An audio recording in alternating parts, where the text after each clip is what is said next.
হে বাঙালি যুবক, তোমার লজ্জা পাওয়া উচিত। কবে তোমার একটু বুদ্ধি হবে?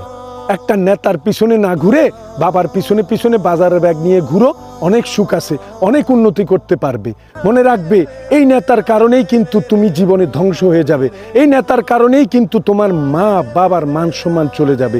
এই নেতার কারণেই কিন্তু তুমি একদিন জেলে যাবে, আর সেদিন নেতাকে দেখবে না। তোমার মা বাবা জায়গা জমি বিক্রি করে ওই যে থানার সামনে এসে কান্নাকাটি করবে, এমনকি ঘাড় ধাক্কাও খাবে, মান সম্মান চলে যাবে, গ্রামে সালিশ হবে তোমার কারণে, তোমার এই নেতার কারণে। বাবাকে ভালোবাসো, বাবার পিছনে পিছনে ঘুরো, বাবাকে নেতা মানো, জীবনে উন্নতি করতে পারবে। তোমার বাবা যে সকালবেলা কত কষ্ট করে করে বের হয়ে যায়, কোমর ব্যথা পায়ের ব্যথা নিয়ে শ্রম করতে যায়, এরপরে আবার বাজারটা করে এনে এসে তোমাকে খাওয়ায়, তুমি কি লজ্জা লাগে না?